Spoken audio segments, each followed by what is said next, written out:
King kaluwat na panahon na magdili-dili ng bibiyayan din kayang 7 anak, na nakanua bilang ng 50 years old na Marlene Nyabut nung pinanayang banong byuda. Ali kanu biro ing magparagulang pang manyesing anak, aalang kayan tabi. Hirap, grabe di ko naman.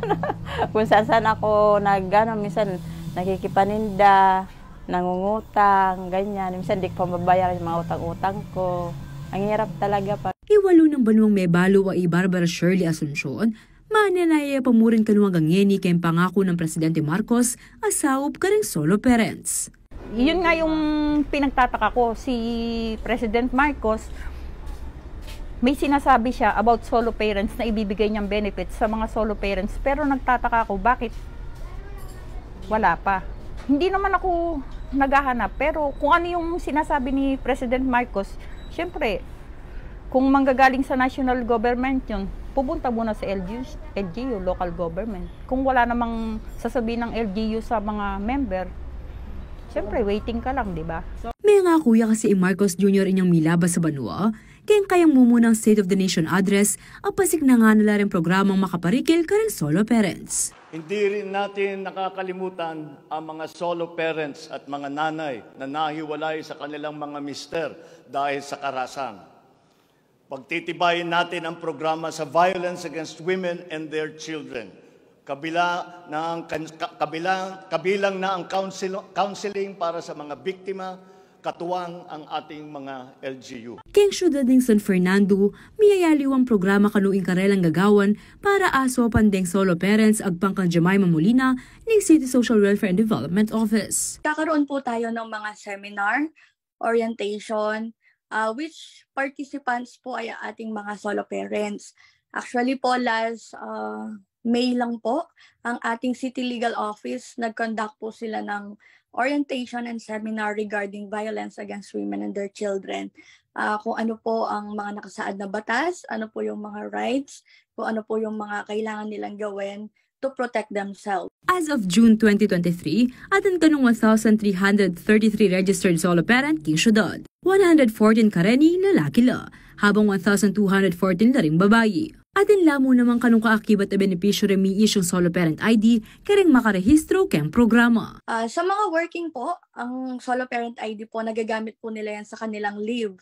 So meron pong parental leave na tinatawag sa solo parent po, which is 7 days po.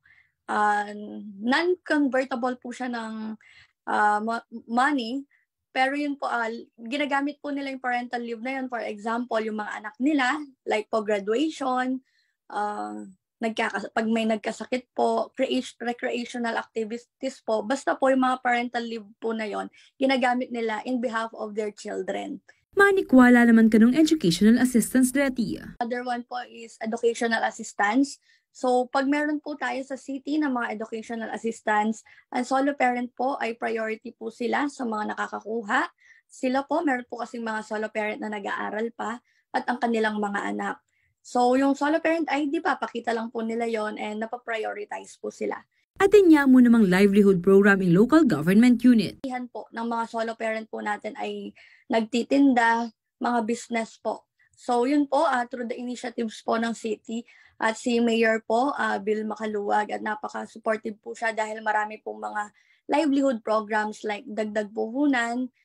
Last April po, ang Solo Parent Day po, yun nga po, nag-award po kami ng mga financial assistance Dagdag Puhunan na amounting for 15,000 and 10,000 sa mga selected solo parents. Atin mo namang skills training program ang pong pre-employment program. Hindi dinanda ng financial assistance ng solo parent para atin lang agamit kayong pamanayos requirements kayong pamanintundang obra.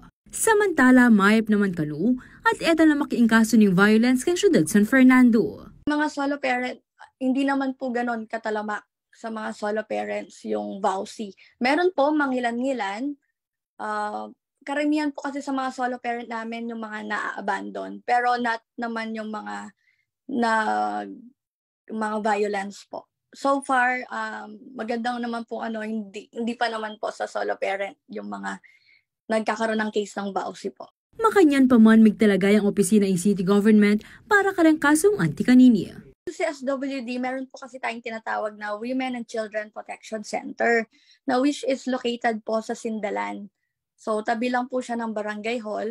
So, doon po, meron po tayong mga naka-assign na mga social workers na nagpo-provide ng counseling, advice po, and meron din po silang mga, yun nga po, mga seminar, community education program para po para din po ma-inform ang lahat, lalo na po ang ating mga solo parents. Agpang pakang mulina, kayang tabero ring leader kareng bawat barangay, kayang pamanatad impormasyon kareng miyembro. Oras may babala kanurang aliwang programa at pondo, siniguro na niti na miabutan lang ang deng registered solo parent king syudad. Rest assured po na sa CSWD and the City Local Government Unit, priority po yan ng ating new administration, Mayor Vilma Balla Caluwag, na talagang pinupush niya po na bilang solo parent nga po, ay mahirap po talaga yung maging isang ina o ama na mag-isang nagtataguyod po. Ramdam po namin yan, so konting tiis na lang po. Ongoing po ang process namin at once po na meron na tayong may budget na po at andyan na po ang activity, rest assured dahil meron naman po tayong mga barangay president po. So sila po kaantabay namin para mag-inform ang ating mga solo parent. Samantala, atanda ng mega na inyang Abril, Solo Parents Week ang pong National Solo Parents Day, kay lalam ng Republic Act No. 11961 o Expanded Solo Parents Welfare Act ang mesa batas inyang milabas sa banwa. Makalagay king batas na makatanggap yung monthly cash subsidy o 1,000 pesos ing metong as solo parent.